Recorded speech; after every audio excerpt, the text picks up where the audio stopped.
because on the macro level, this is just the story of a big guild migrating into a backwater server, and fast forward 3 months, taking over the server and pushing everyone out. That's not interesting.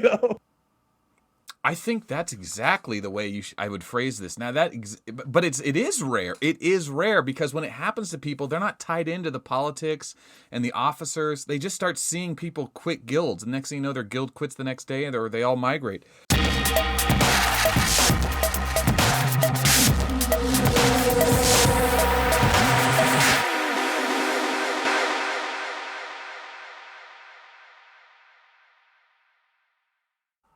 Greetings, Ridiculous Badger. Greetings, Melt. I just turned the camera on. Just fair warning. Let me get finished up here with my sound. So, how did your day go today? Good day, bad day? I had a good day. It was honestly, look, I mean, your video dropped. It must have been pretty early this morning, at least for me. I got messages about it before I saw it drop, but I did have a chance to go ahead and watch it. And I thought it was great. I think that you have some real potential for a segment here. Oh, well, thank you very much. I was okay. I was thinking. Well, I guess I should probably do the intro. So, for those of you guys that don't know, on the line with us now is RidiculousBadger. He has a YouTube channel, and he's one of the co-hosts of the Discord, and he does many more things for the community. And today, I should say the day before this, because this is probably going to be Wednesday's video, we interviewed Crack Chicken, one of the rivals on SR1 server from the Guild Roy. And he had some opinions about the Civil War that broke out and the politics and some name-calling and necromongering and fake diplomats. And don't get it twisted. I really thought this was going to be a one-sided story. Badger gave me the story, and I was laughing. I was just laughing so hard about what had gone down that I thought, okay, I've got to talk to the other party here, and then I'll circle back and get Badger's version of it. So here we are getting Badger's version. And I got to say, going into this, the perception of what I thought this was, as far as the drama was concerned, was that it was going to be more one-sided, like Crack Chicken was the bad guy. And after talking to him, it feels like he kind of has a perspective of a player that's just really into playing. Like, he dabbled with leadership, and he dabbled with merging guilds and stuff. At the end of the day, he kind of wants to mind his own business and just be good at the game and not get caught up in all of this. And a lot of people kind of agreed with him. And, of course, a lot of people obviously agreed with Seraphim and Badger's take on it. But it's been a wild 12 hours. So I guess I want to start this conversation with, is there anything you want to open with? Is there anything you heard in the video that I said wrong you want to clarify? Anything he said wrong that needs to get clarified to go forward? Because I'm sure I didn't call him out on things he might have exaggerated or anything like that. Well, I mean, first of all, of course, I'd like to thank you for having me on this Archimedes station. Oh yeah. It is, of course, a wonderful station. I guess I'd just like to open up by saying, like, I don't think Crack Chicken is a bad guy. And I think that some of the things that might have been misconstrued, I'm sure over the course of our conversation tonight, will get straightened out. But I think a lot of those are probably technical things, like the timeline of events. And, I think that a lot of it is perception. Yeah. So one of the things, I guess let's just start with why this is interesting to me. And I guess I don't want to get too personal, but I knew SR1 was going to be a very popular guild years ago, with you at the helm, Lop, Krylar, Badger, Yoshi. There's more players, popular players that were involved in SR1. NYC was a very dominant guild. You guys were sharing a server with them. That was season 7, I think. SR1 was a player, and then the migration opened up. And honestly, I was a little bit concerned, because I had played with Char and Sky Kingdoms, and he's a very competitive, militant-minded, organized, driven guy, which works for military guilds, but doesn't work for a lot of laid-back players. And I've seen the ups and downs of his playstyle. I get along with Char, but I'm just always weary of getting too close to Char. And this thing with SR1 kind of... So the story that was pitched to me was that after Galactic Battle season. I don't know why I just threw Char Char under the bus. Sorry, Char Char. I don't mean it like that. He's a popular player, and there's a history. There's a lot of history for those big players. But the way it was pitched to me was that Roy invited you guys to leave. Well, why? Okay, let's start with that. SR1 left NYC server. You guys were at war with GAN. Let's start there. How did that happen? How long ago was that? Well, that was about a year ago that we merged onto server 880. But we could back up even a little bit more. I mean, and of course, I want to agree. Char Char is a very close friend of mine. But we could back up a little bit more and even say that SR1 was first a player way back when we were GAN's guild, and that was kind of our claim to fame. And so we were GAN's day one guild on server 404. And then over, a few servers had passed. Our first server was about 5 months. Then we were on 474 for about 9 months. And then, eventually 545 and then 880 is when we came in touch with NYC. And before we had come in touch with, before 543 and 545 merged to become 880, this was a merge that we were actually anticipating because we've done in Seraphim, we've done a lot with the help of Krylar and the other theory crafters to kind of take a look at mergers and which servers would merge together. And for a very long time, we anticipated merging with NYC's server. Shortly after we merged and became 880, GAN worked out this deal with NYC, which was understood to be an eventual guild merge. So we went over for Galactic Battle. Long story short is that our senior officers in Seraphim didn't really like the idea of giving up our identity, and eventually it became a split where about 7 or 8 players followed GAN. I went home to Seraphim, and then over the next 3 to 5 months, we had this declining relationship with NYC that eventually turned to war. And a number of NYC players came over to us, about 5 or 6, and that's how Char Char and Ragnarok and, greats like them ended up coming over to Seraphim.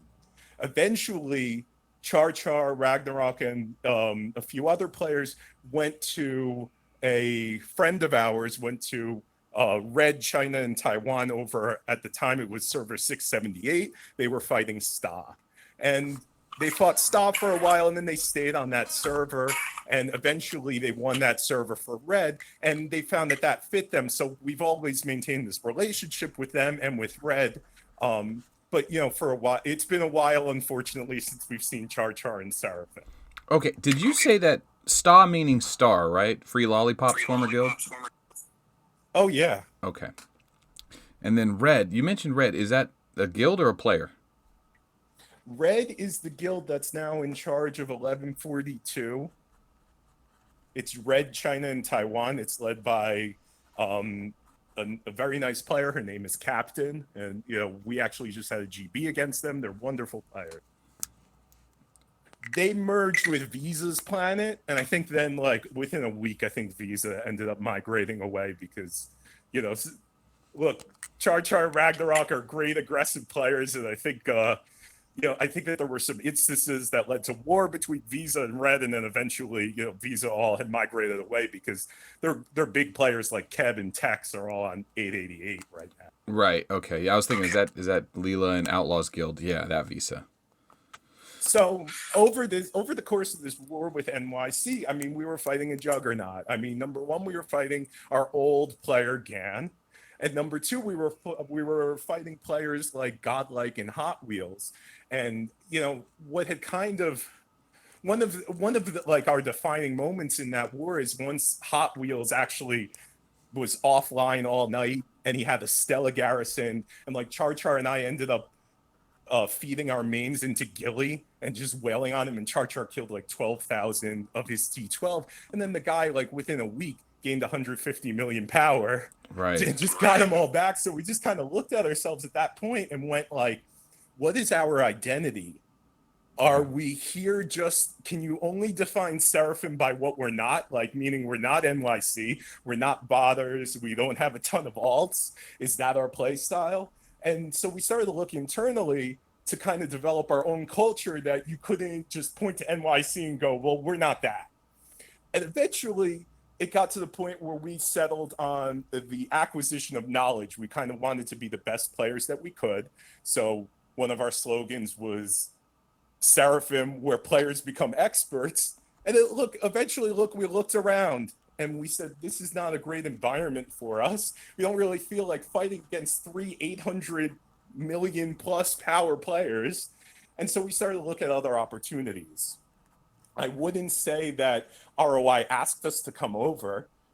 We approached ROI because I had known about 891 for a while. And in fact, about 7 or 8 months ago, I had gotten involved in ROI from afar with their current leader at the time, who was Roxanne, and her vice, Snoopy.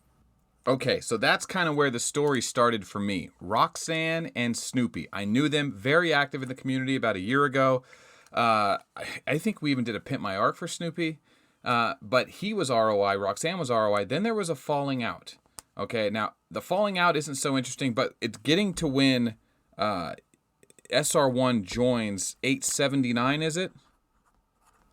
891. So basically, this time, like it was June or July when I had gotten involved in them, and Roxanne had reached out to me over, I believe it was Line or Discord, and just said that she wanted to start looking at some kind of structural things for their guild. So I started talking to then like their group of like decision makers about formulating like what exactly is their culture, what's important to them, so they have things to focus on, and then they could build out the structure from there.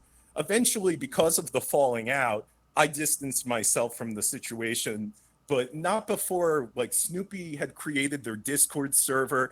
I had helped him to manage it. Yeah, and these are tools that they still use to this day. Eventually, so then some time passed, and then we realized in Seraphim that we wanted a place to go, and we were starting to look at different planets, and 891 seemed like a good planet. So I had asked Snoopy, like, hey, I haven't spoken to ROI in a bunch of months, like, would you mind making an introduction? And I would just like to lay down that we're looking for a place to migrate to. Okay, I gotta address two things. The first thing is leaving NYC's planet. When you guys did all that damage to Hot Wheels, I remember that going through. That was hundreds of thousands of dollars worth of damage. And I remember saying to myself when you guys went to war with NYC, I said, there's no point in going to war with Gan. Gan is looking for that fight. Hurting Gan doesn't actually hurt him. He's actually getting investment out of his money. And if you do hurt him, he's just going to rebuild the next day. You guys ended up doing it to Hot Wheels and then said, YOLO, I'm out. This isn't how we want to play the game. Is there any more to that story you're leaving out? Because I feel like NYC might want to chime in and go, hold up. There were some hospitals full. No, I mean,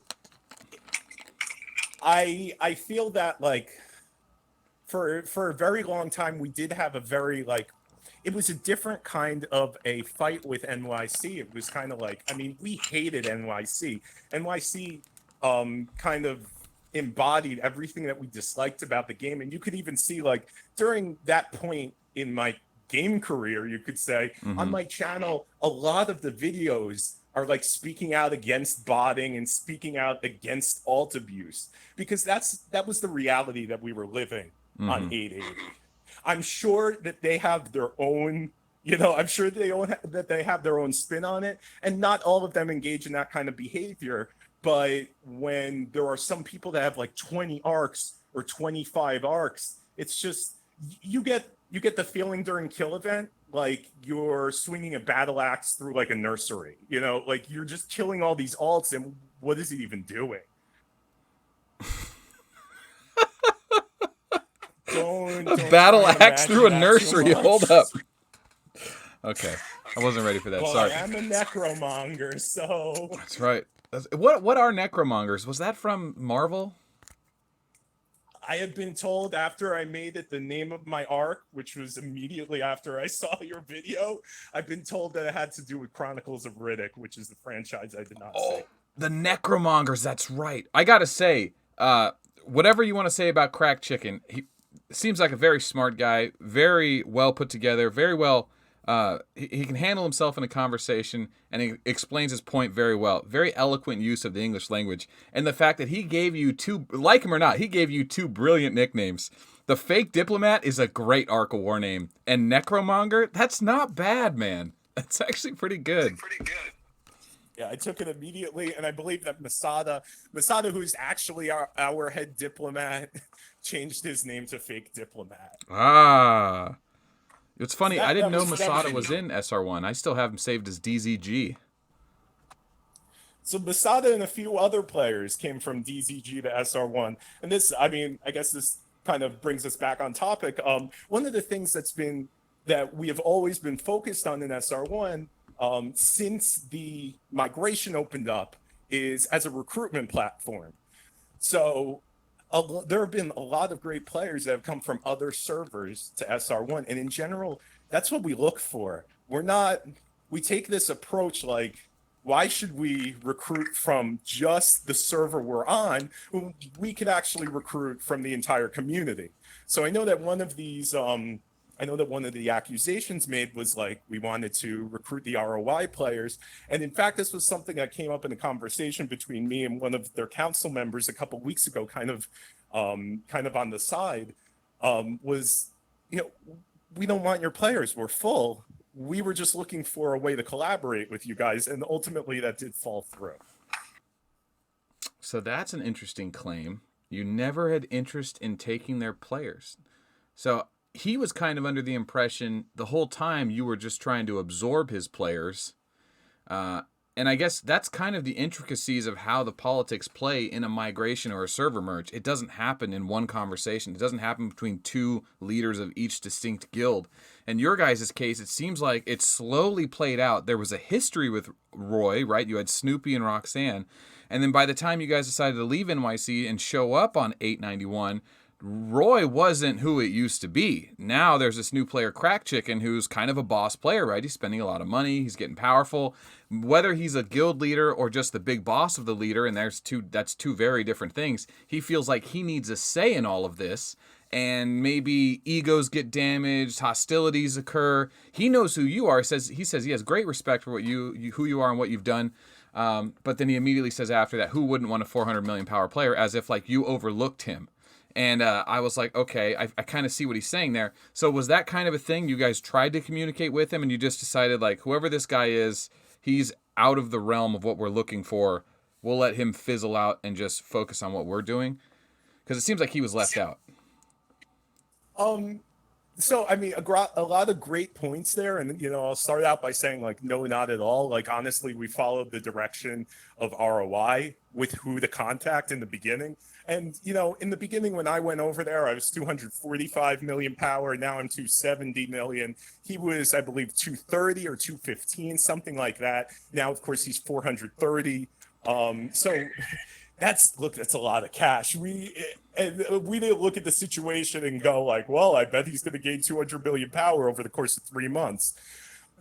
Dang. But at any rate, what had happened was originally, so I had asked Snoopy for the introduction, and Snoopy asked, his friends at ROI. He still maintained relationships with them, and they kind of said like, yeah, add him to the channel. So they added me to a leadership channel, which was their group of leaders. So they have I think it's 5 players that are at the top that form a council.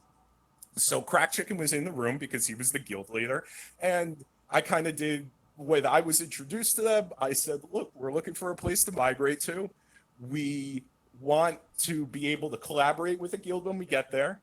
We want to start our own guild. And then just over time, work on organically improving the relationship and collaborating with you guys. When I was going through the migration preparations on our side, and and I say that like it's me. It wasn't me. We have a lot of great people at Seraphim that fulfill a lot of great roles, and one of the things that we're great at is having an autonomous structure. So when I was talking with some of the guys about the migration, we had 2 guilds to migrate. However, we had determined that we would basically land with all the actives in one guild, and we would take it from there and not seek to diminish the active players in one guild. This since migration is a thing now, people go where they want to go, and because of it, guilds don't need, training guilds or subsidiary guilds to be a place to recruit from anymore, because now of course you could recruit from anywhere. Mm-hmm. So we restructured and we said, look, the most important thing for us is going to be consolidating all the active players in one guild. So when we did that leading up to migration, we did it knowing that we would go into a new guild on the new planet and that we wouldn't have slots. And we didn't want to maintain a secondary guild except as an alt guild, really. So we had no use for additional players, as it were, at that level. So at any rate, I was talking with ROI leadership, and always whoever would answer was their vice, even though the guild leader was in the room. And in fact, whenever they would answer like an official thing, they would always like sign it from the council, but it always came from this vice. So Crack Chicken didn't really talk that much, to be quite honest with you. So we just naturally started talking with the representative that had, stepped forward and kind of taken charge of the situation. Okay. So at that point, I drew back. Sense. At that point, I drew back because it's not my job is not head diplomat, and one of the things that, look, I don't love to throw around my reputation because it's mixed. I'm not like, you happen to be very nice to a lot of people. I am not the greatest person to deal with all the time. And the things that I want to deal with are internal. Like I'm a bureaucracy guy, but I understand that I have some reputation. So generally what I do when it comes to a server merge, or when it comes to, I guess, the migration is like a server merge, we generally leverage me in order to start relationships off, and then I kind of move to the background, and then we have a head diplomat, and once the relationship is kind of level set, the head diplomat comes in, and Masada was the one who was like negotiating all the agreements, and these things are like contracts. It's insane. It's a mobile game these days, Mm-hmm. I get what you're saying, and I understand how that works, because it's not something you planned a month before the merge. It's one of those things that happens organically. Everyone's so tied in and tied into their duties that when an opportunity comes up that you actually need a bureaucrat, you actually need someone to step up and negotiate, and it just works out that way, and you go, we have a good working system because this worked when I didn't even know we needed it, and we had it. So I get that. And I want to touch back on a point. So from Crack Chicken's perspective, I mean, part of this series is like how to lose a boss player, because I think Crack Chicken has a lot of potential, but you have a player that basically says he wasn't included in all the talks, and then on the other side, which seems seems strange, and then on the other side of that coin, you're saying, no, we were talking to the council, but it was really just one guy responding to everyone, so he's the guy we naturally went to. I'm sure there's a point where the communication got a little hostile, and at that point, Crack Chicken was just out of the loop, and you guys didn't want to deal with him anymore. Do you remember why that happened? When that happened? Did it start? Because for those of you guys that don't know, Roy and SR1, I think at some point had the idea to merge together for Galactic Battle, to come together, because like Badger said, they were full when they migrated. They didn't want to eat Roy, but they wanted to be on a server where they could grow and train and whatever. In their Galactic Battle, they were so close. Was it top 80 you guys were trying to get the commander? Yeah, I mean, we got close. We got very close up until the end, but for a very long time. I mean, there's a little bit more to that, which is, when I first approached ROI, I said, look, one of my main concerns right now is that it's the middle of a season, and I am guiding my guild through a migration, knowing that we will lose top 80 rewards, or our chance for them, on 880.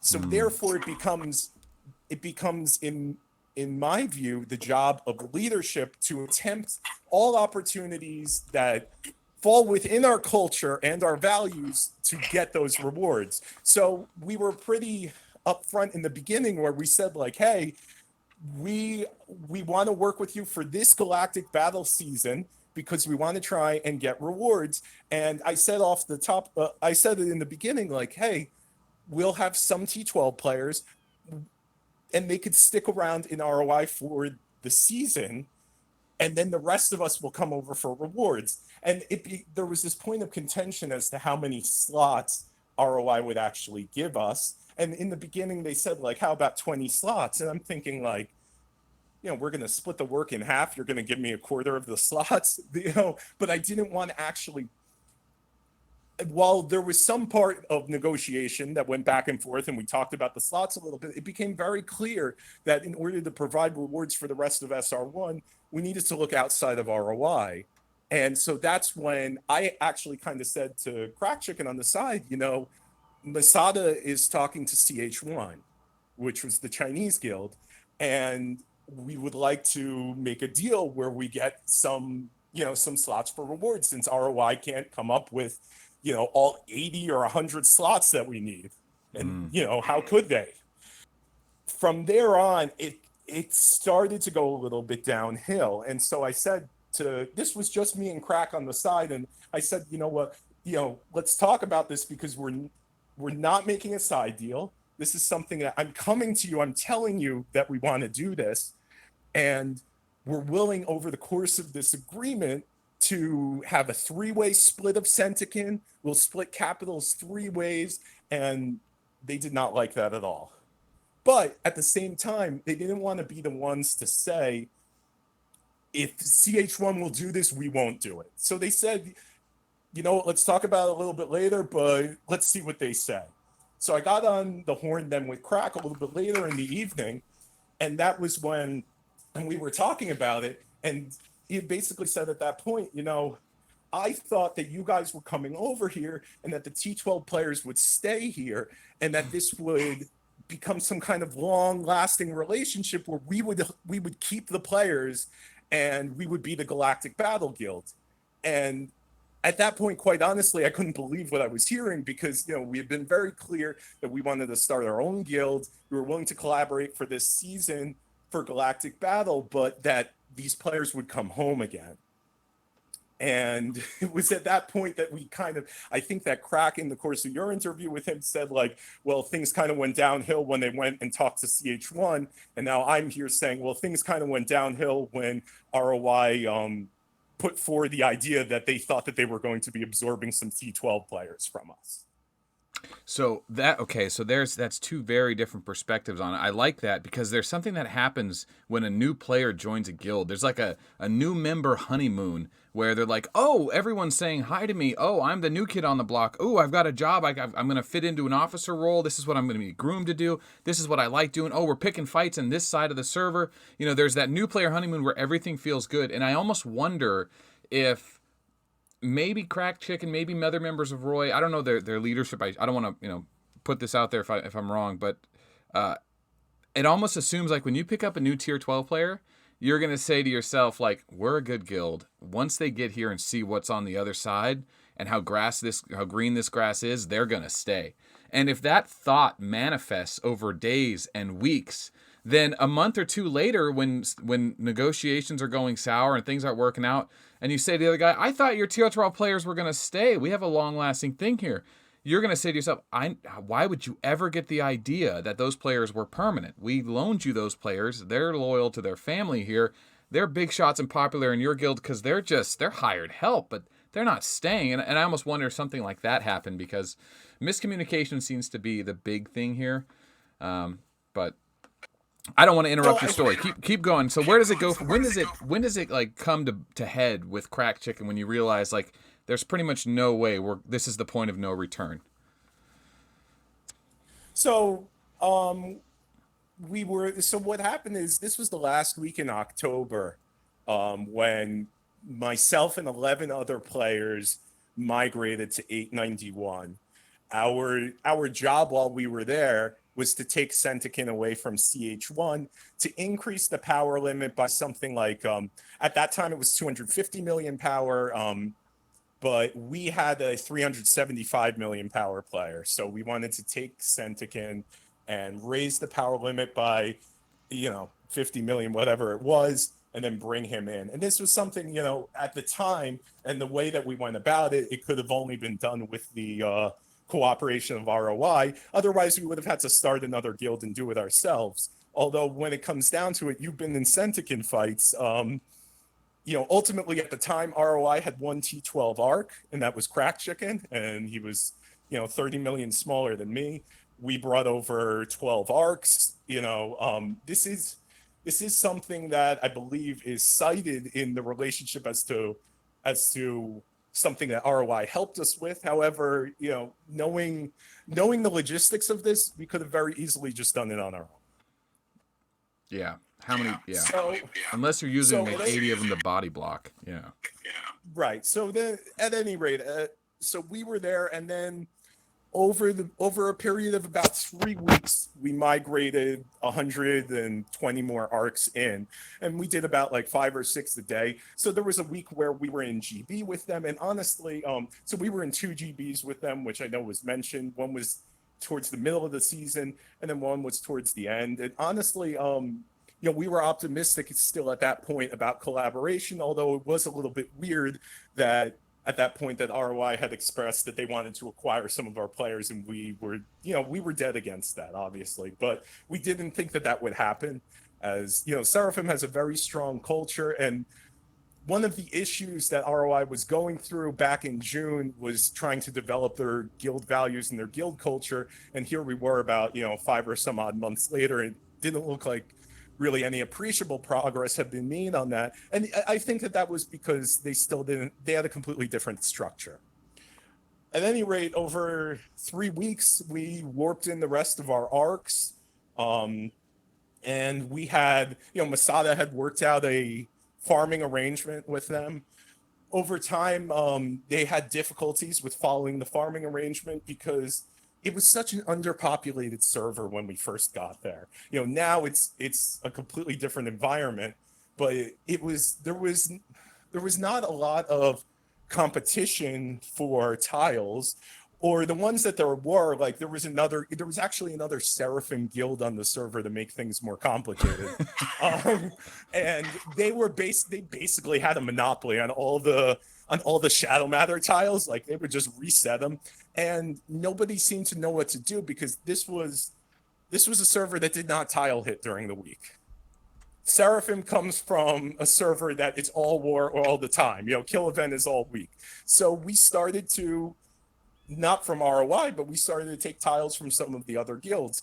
But fast forward, the other 2 guilds ended up leaving, or the other 3 guilds, and today it's there's just 23 arcs left in ROI. What really happened that they started leaving.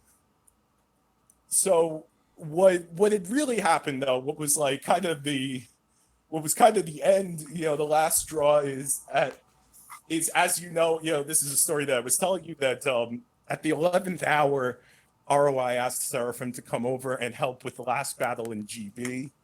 And at this point, we had a shared Discord server.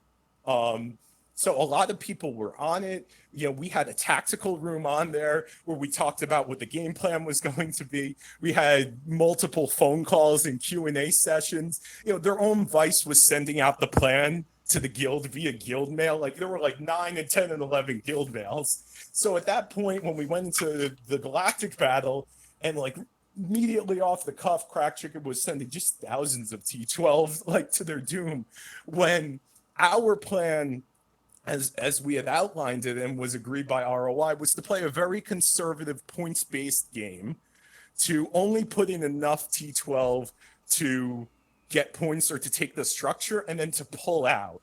And I think that's a very old style strategy. But all right. Let me stop you there. So one of the things that makes it difficult to do an online podcast without looking directly in someone else's eyes is you can't interrupt the conversation with suggestive nods or hand gestures. But I think that is the quintessential defining moment of this conversation, is that in this moment, Crack Chicken is dedicating thousands of tier 12 despite having a Discord server full of maybe 100 well-organized, at least 20 tier 12 accounts that desperately need to win the final battle. An entire guild invaded another server to raise the power level, to power up, to grow together. They finally make it to the Galactic battle. There were some bruises along politics and bureaucracy along the way. Here you are, battling it out in the final week. Everyone's on Discord, and you have a player that's not following the rules, ultimately giving up points and costing not only his own guild, but Seraphim as well, the top 80 rewards, which is Dragon Slayer. Does anyone in Seraphim have Dragon Slayer, the commander? About half a dozen. How did they We get him? had some recruits. Well, we got some recruits that came in. So recruits came with Dragon Slayer, but everyone in SR1, Badger, Krylar, Ragnar. Did Ragnar leave? Yeah, he's with Red. Okay. So he's on 1142. But yeah, I mean, this was a sore point. Dragon Slayer is a huge commander. She's meta-defining. She's the best one-slot bus defense commander in the game. Everyone would run her, even infantry comms. And this amateur mistake, which is it is an amateur mistake. It's poor communication. He should have known. It's just lack of experience. I asked him about this in the interview because I knew I needed to drive that point home. Is you're the guy, the big boss, that risked the points for no reason, and you ended up costing your guild the points that ultimately cost them all an S-class meta-defining commander. That's huge. And his argument was, why didn't they include me in the conversation? Which, okay, if that's true, why was he not invited to the Discord? Is he innocent of that, or is he guilty for not joining? How does that play out? Well, look, I'm not going to give you your soundbite, Melt. Come on! Here's what he was on the Discord server. Yes, he was tagged with like the tactical tag that gave him access to the room. He was tagged when we posted the rules. There were Q&A sessions in voice. His own vice agreed to the plan and said to communicate it. His vice sent out emails to the entire guild. At a certain point, whose responsibility is it to read it and ask if they have questions? Not to mention, during the fight, we're all on voice, and I'm standing there going, you don't need to send thousands of T12. Look at the other players. There's only 40 in the capital. Send 50, send 100. At a certain point, I had a sidebar with one of their tactical people, and I asked, like, how do you think this is going? It was like in the middle of the fight, it was this surreal moment. And he goes, well, I think Crack Chicken might have been overzealous in some of his deployments. At what point in the galactic battle did you know that the communication wasn't working and there was just that tingling, your spine just kind of runs up your head and your neck, and you go, no matter what I do, this guy's going to jack this thing up and it's going to cost everyone, and he's just not listening? Was there that kind of moment, or did a replay come out or a point shift come out and you go, well, it's over, it's all downhill from now. Now we have to go on the offense, and you know what that means? I mean, was it the moment where you talked to the other officer, or was it before that? Well, honestly, by the time I had already talked to the other officer, what we had been doing is every time he lost points, a couple of us would just go on the enemy side and start zeroing players. And you and I both know how costly that is. Mm-hmm. After I went over, like me and Masada went over with Krylar, and we started zeroing people for like the second time. And then like a single fight came out, and it completely swayed it by another 55 million points. And I thought, like, I just spent 80,000 gold in the last 7 minutes. Yeah. And at that point, it became very clear. But this was not even really the defining moment for us, because for us, we looked at this, and just like you said, this was an amateur mistake. This guild, look, SR has been a guild for coming up on 3 years now. ROI is 1.5 years in the game.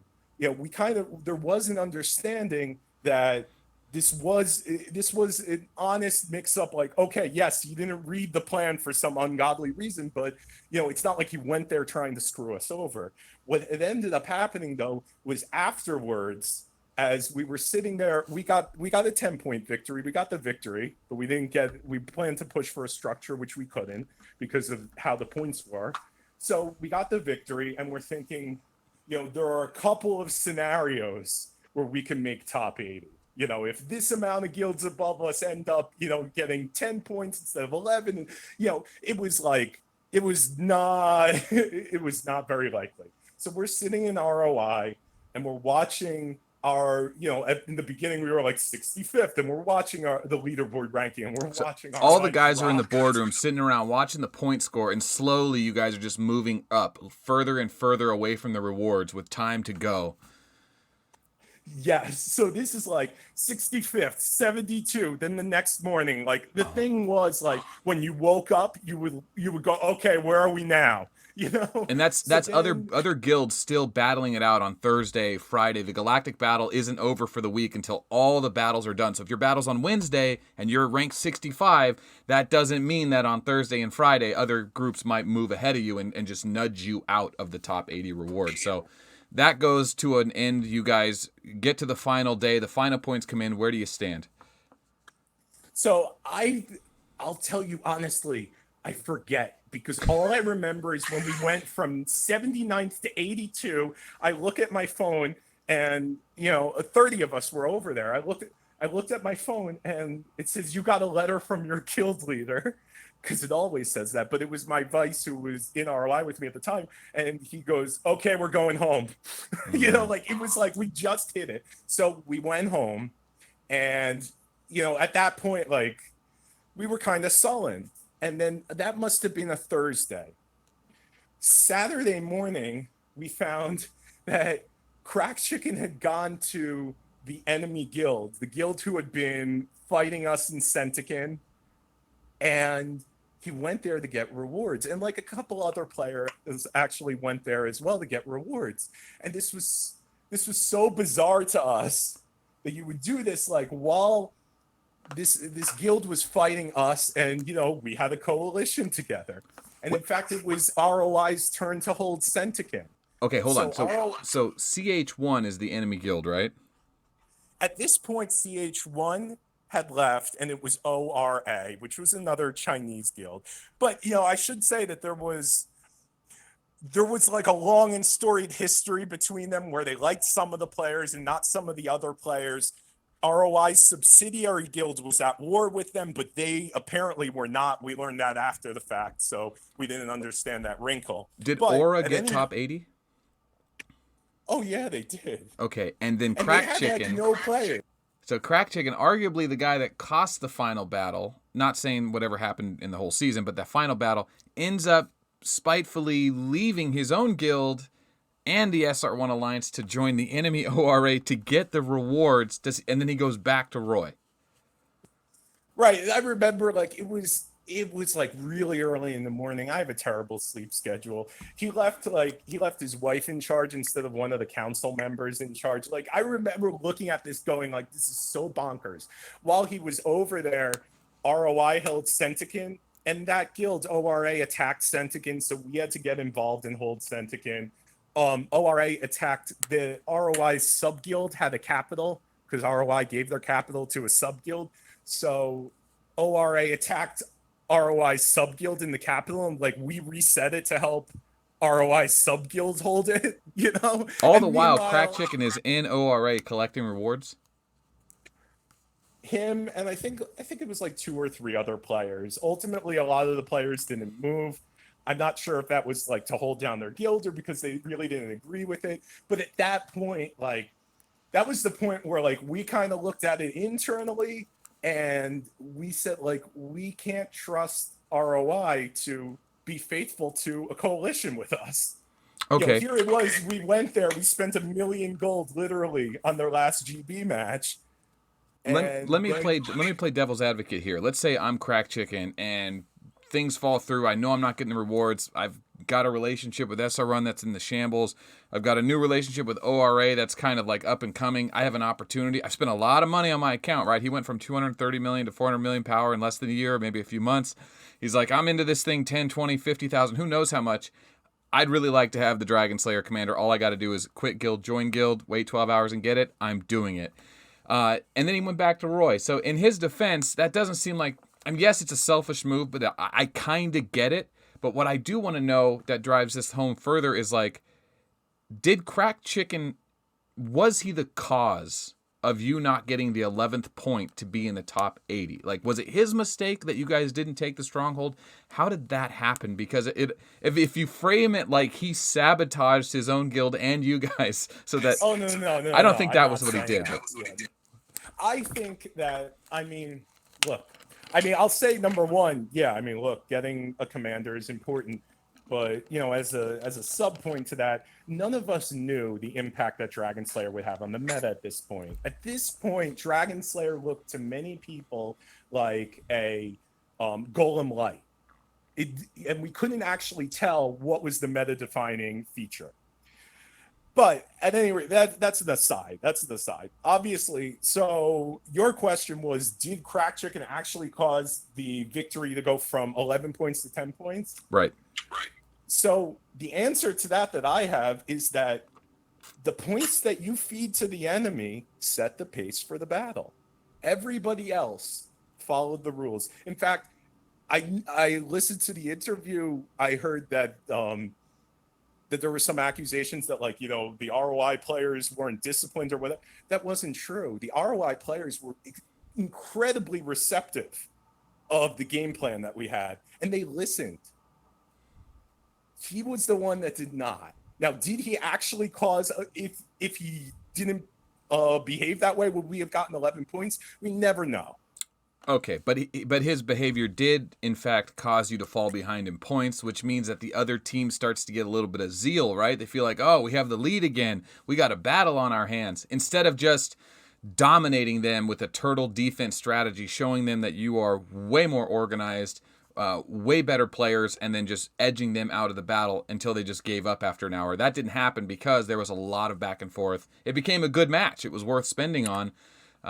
Ultimately, it cost you guys a single point that cost Dragon Slayer. Was it Chicken's fault? Probably not solely. There's 160 players on the battlefield. Could he have done better? Yeah. Okay. And then leaving the guild the next day, getting the rewards. I understand why he did it. Is it a selfish move? I don't know. Does it look bad? Yeah, it kind of looks bad. Quite the conundrum you've got here. So, well, it isn't. But even here, you have to realize, you know, that was weeks ago. I mean, our war has been going on now for 5 weeks only. You know, that isn't something that didn't turn it into war. That is what got us to the point of looking at ROI and going, like, what exactly were they bringing to the relationship? So, like, when we originally got there, they wanted us to ally, like, with a number of various, like, you know, B list or C list guilds, because they were trying to absorb other guilds and they had not been successful. So they wanted us to leave these guilds alone. And we saw them, like, you know, taking up tiles. And eventually we said, you know what, we have an alliance with you, ROI. We don't have an alliance with all of your, you know, opportunities. And so from there it went a little bit downhill, and it got to the point where it looked like ROI's kind of assessment of the relationship was, SR, you do the heavy lifting. You hold down Centikin when CH1 attacks. You hold down Centikin when ORA attacks. You know, be nice to these sub guilds, and, you know, so that they will be pressured to join us. Come to us and help us in the last GB match of the season. But we didn't see really what ROI was bringing to the table. And they wanted equality of all tiles, which for a very long time we did. And then eventually it got to the point where we were looking at them. They're going to enemy guilds and collaborating with them. They're not helping us with any of the heavy lifting. And so we ended up doing what I think a lot of guilds do on a lot of servers. And we said, listen, if you can't police your side of the farming agreement, then as the senior guild, we have 80 members, you have 55 members. We're 7.5 billion power, you're 2 billion or 3 billion power. We're going to exercise our right as the senior guild and say level 15 tiles are for us. I see. So, you know, I think we've actually done a really good job of framing the picture. I almost want to give like a summary of what really happens during this migration. You have a guild that is basically fully formed of well-seasoned, experienced, and mostly English-speaking players who have a Discord, who have connections to, let's say, data that most people don't, and an understanding of the math and theory behind the game, and hard-working players that are well-organized and have resources that I wouldn't say you guys are big spenders. I wouldn't say you aren't spenders at all, though. You have a lot of... There's no one dropping $1 million in your guild, right? Everyone's under 500 million power? Yeah, I would say that we're probably the top that you could get in this game as a guild without having, like, say, a 600 million power play. Yeah. So you guys have a lot of good things going for you without the honestly, without the fear of pissing off the big boss, right? Like, I don't want to speak out against my guild. I actually really like my guild, and I do want to prop up SR1 because I don't talk about SR1 too much. But having ODAD in the guild, there was something I learned in university a long time back, and it said never cringe before power. Don't treat anyone that's more wealthy or whatever better than you any different than you would treat a poor person or anyone else of lower status. And I definitely know that being ODAD, either he either he wants it or people want to be that way. The amount of money and just sheer magnitude of his personality and account does have an effect on people. In SR1, you kind of get away from that hey, this big guy can do whatever he wants because he basically pays more than everyone else, and without him we're done. In SR1, you have more equality amongst players because everyone's expected to carry a load, or there's plenty of positions for them to fill. How does that work? So that's a great question. And in fact, it's kind of, what you mentioned about ODAD is kind of like when Gan left. Originally, it was kind of like a cataclysm for us, and then we started looking around at us, and we went like, "Wait a minute, we just lost a confusing and sometimes silent overseer." That we didn't really ever know what he wanted exactly. He didn't like to communicate a lot. He didn't like Discord, things like that. And we looked around, and at that point, it was just us schlubs. We've gotten to a point now where we have a very developed, like 150 million to 270 million core that is, they're great players and they've been around a while. So what we do in our guild, I mean, it's a meritocracy basically. If you want to perform a function, you become an officer, you report up to a more senior officer who's probably done your thing before or like done something like it, and they eventually, and it goes up the chain for a couple of links like that until they report to this board of directors that handles all of like the day-to-day work. Above that, there's high command, and high command, it's myself, Masada, and then a couple players you probably haven't ever heard of, Makter and Ariok, who, look, some of our players are less social than others, and Krylar acts as as an advisor. But like, I think, and this is one of the interesting things, I think that when one of the bad things that whenever Seraphim goes to war is people know it, just like before we were Gan's guild, people know Seraphim is Badger's guild. So anything that Seraphim does, like immediately people start going, "Oh, Badger fucked us." Excuse me, I don't know if I'm allowed to curse here. Yeah, we're not really a Christian channel. That was kind of a meme, but it kind of caught on. But yeah, you can cuss. I don't care. So it became this thing, like whenever anybody would do anything, "Oh, Badger did it." And the vast majority of the time, like, I don't have like detailed working day-to-day knowledge on exactly how everybody is working together, and doing their own thing in a war. And I think it's interesting, like one day, look, it happens between, like, so there's the Badger versus Crack scenario when, there's like that kind of rivalry, but in reality, like, Badger and Crack Chicken never really talk to each other, and don't really know each other. Then there's like the scenario of like, I woke up one day and a bunch of my tiles got hit by someone called Melt AOW. So like, I think that immediately people go, "Oh, this is Badger." Not just is it Badger versus Crack Chicken, now it's Badger versus Melt. And I woke up, I'm telling you, I got a bunch of like emails about, all your channel sucks. And this is one of the things that you said to Crack, which is like, people are going to start gunning for you. And it's absolutely true. And I think it's hilarious when it happens because our channels are so completely different. Like they're so completely different. And I say very, very clearly, multiple times, like, I'm not in this for subscribers. I'm just trying to do what I want to do and play the game. And the channel is like an extra thing it's like a byproduct of my gameplay. But I think it is interesting. I mean, this ended up being a tangent. You asked me what the structure in Seraphim was. Oh, I think people are interested in why you do a channel and why we do these stupid channels. Because I mean, go ahead, tangent on. I could talk about that for days. I have to explain it to my friends and family all the time. I'm a nobody to them. They think I'm an idiot. Well, I just honestly, my channel is a byproduct of my play, and you could see that a lot. Like recently, in the past year or so, the vast majority of my videos are just recordings of me live streaming, because I'll play and then people will ask questions while I live stream, and to me, that's enough. My channel used to be much more structured. That was basically before. For a long time, I was a vice in Seraphim. Then our leader quit. I became the leader. And at that point, like my focus became 100% Seraphim. And so like I stopped doing like scripted videos for my channel, but it doesn't stop people from like calling me out anytime they're upset with Seraphim or upset with me personally. I'll hear, well, you know what, Badger, you suck and Melt is great. Mm. Like you don't really understand it. None of this matters.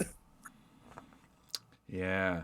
Yeah. Well, on behalf of those assholes, I'm sorry. It's never been a competition. For those of you that wonder, me and Badger have never been in competition. If anything, we probably should go into competition so that we can have better quality and content. Because what people don't realize, and what is weird about this game is it's a very small game. It has a lot of money in it, and it's got a lot of passionate players, but we're not talking 100 million. We're not talking 100,000 even.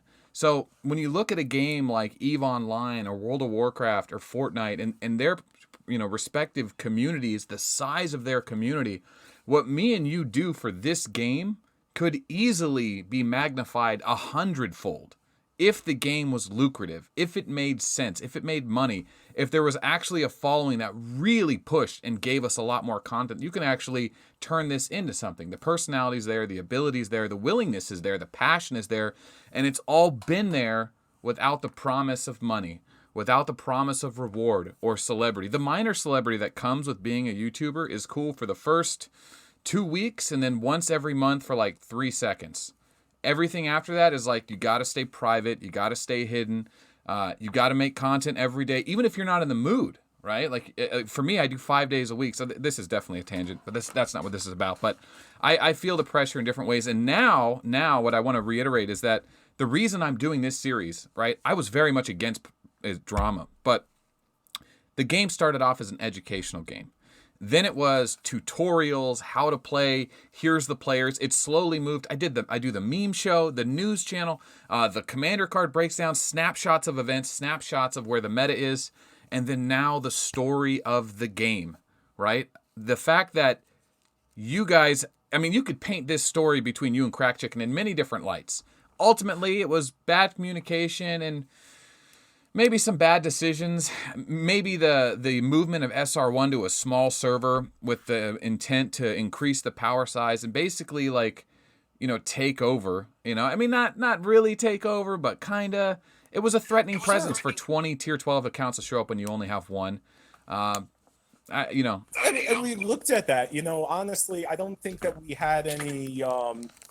I don't think that we had any false notions about what we were doing here, but what we wanted to do is we wanted to do it at the very least, like find another guild that we can collaborate with and not completely, just push everybody out unless, it came to war. And eventually, look, I mean, like you said, it's a bunch of miscommunications. I think there were bad decisions on both sides. I think that both sides clearly don't want the conflict to stop. Otherwise ROI would find some way to talk to Masada, because it's not, whether we're at war or at peace, it's not even something I'm in charge of at SR. I guide the development and the communications that we have internally. But we have a lot of people that kind of make up this team, and that's really what I'm stoked to be a part of. Ultimately, what will happen because of this? Well, ROI, like I said, is down as of this moment, down to 23 arcs on the server. And as far as I know, they've migrated to a very young server with the T10 account as the boss, and I believe that they're trying to take over that server so they could bring Crack Chicken in. Okay. That's smart. I mean, that's a good way to move out. I think that's a good, noble thing for Roy to do. They would grow as a guild. It'd be a fun thing to do for the next month, to get everyone to log in every day to see how the war effort's going.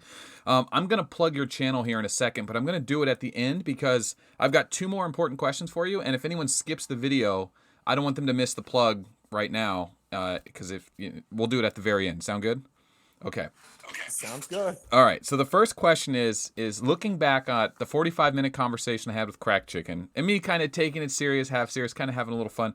I want people to take away something from it. Like, of all the things that happened, what is one thing that you would have done differently, or many things you would have done differently moving forward that would help other guild members and other players, other bureaucrats from other guilds merge into a small server? What would you have done differently?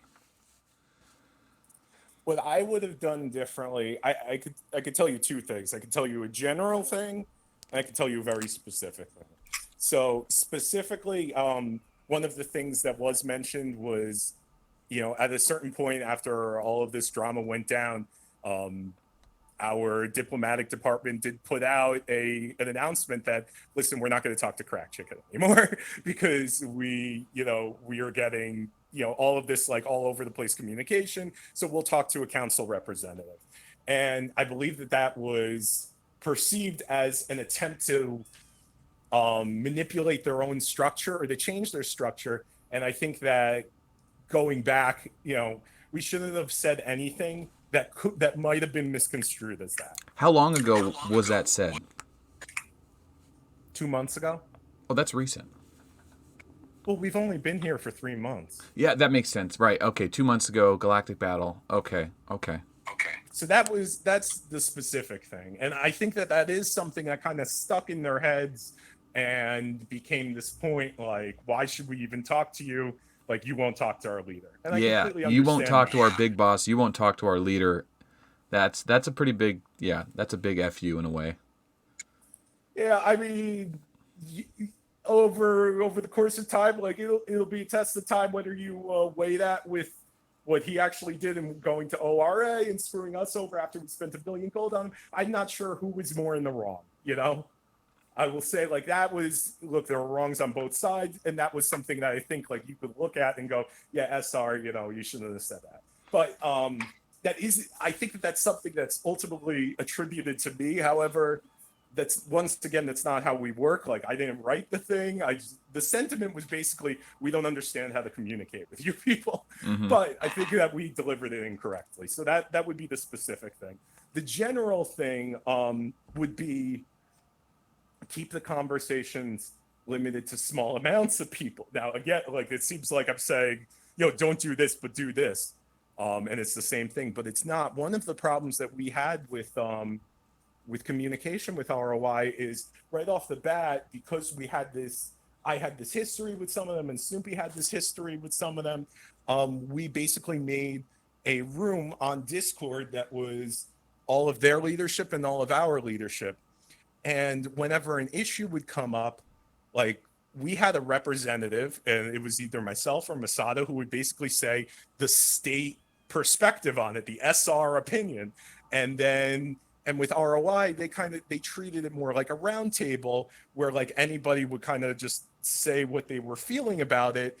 And this became confusing for us because we thought, like, as different people are chiming in over the course of weeks for the same topic, we thought, oh, ROI is changing their position. When in fact, like, when I reviewed that later on, like, oh, maybe they weren't changing their position. Maybe this is just how they communicated. But that's a very late game kind of relationship tool to have. That's something like, once you're like really close to each other, then you could have this shared space for like a team to work together. But until then, my advice is keep it to one representative on each side and let each guild communicate to that representative like what to say.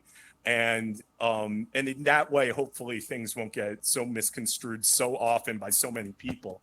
Because I mean, we had situations where like Crack Chicken would come in, or one of their council members would come in, and here, like an example, like one of these things that we talked about was, they seemed like they wanted us to merge with them so much, and everything that got said there, Crack Chicken would preface with like, so since we're not merging X, Y, and Z, and eventually it came to a head, and one of their other council members came in and said, no, Crack Chicken is confused. That's not part of our agenda. A merge is not part of our agenda.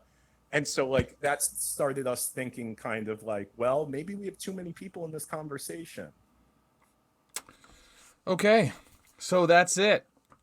that covers it. Maybe too many chiefs is an old adage that stands true. Just having two people do all the negotiating on behalf of their parties is the way to do it, and that simplifies everything and doesn't mess with people's communication expectations. So that works. Now I've got one more question for you, and then I'll let you go. Yeah, I got a lot of necromongering to do. So Yeah, you're a busy guy. Now, over the last 3 months of dealing with Crack Chicken and Roy and CH1 and the other guild, ORA, during any of that time, were you under the influence of marijuana, crack cocaine, alcohol, or anything that could have impaired your judgment or memory? this is probably the only time that I have not been. And in fact, somebody from my team came up to me and said, Badger, what are you going to do to prepare for this? And I said, I'm going to be sober for it. Well, thank you very much. That's funny. Okay, so, and I think that's more of just a fun question to see what people are into. What is the drug of choice? Anything that will fit into my open palm. Anything that will fit into your open palm. All right. Let's not confess anything. All right. So let's talk about Seraphim, SR1. Great interview, right? I think we got both sides of the story. It's a miscommunication, bad plays, bureaucracy falling apart. But SR1 is a English-speaking family guild. You guys are extremely well organized. You've always done well in Galactic Battle, tactically ahead of pretty much every other guild out there. You're a top 10 guild in the world, definitely a top 80 guild in the world. You missed the top 80 because of a migration. That's not going to happen again this season. Do you have any room for recruitment? And if so, where can they find out more about you and SR1 if they want to join you? So absolutely, we're always looking at offshore talent, we'll say, and into the microphone a little better. You're a little bit... Sorry. We're always looking for off-planet talent, I'll say. If you're interested, please reach out to either myself or Masada handles recruitment, and we could talk about whether or not we are a good fit together. Okay, any requirements for power? I think requirements for power currently we're looking at T10 plus players. We expect you to have a whole ton of rangers, and you should know some basic concepts like how strength and weaken effect works, et cetera, et cetera. But mostly what we're looking for is a cultural fit, because we find that, look, the knowledge base, that's something we could train you in. The power, honestly, that's something that we could work together towards. What we're interested in finding players that are looking for an open place to grow where they're not necessarily under the thumb of hyper spenders. Okay, and if they want to find out more about SR1, should they contact you online or on Discord? Discord is the best. If you take a look at my channel, there's all kinds of links to Line and Discord for stuff that I do. So, you find me, I'm loud, I don't shut up, you'll see. Okay, and so you'll be able to find RidiculousBadger's contact information in the description below, as well as a link to his YouTube channel. Go over there, subscribe, check out what he's been up to. If you ever see a news patch coming along, there's a good chance that RidiculousBadger might be live streaming it to break the action out as soon as it happens. So I sneak on and watch. I usually don't tell him, but I'll sneak into the live chats and just see what he's up to. But that's it, man. That's it, Badger. We did over an hour and 7 minutes.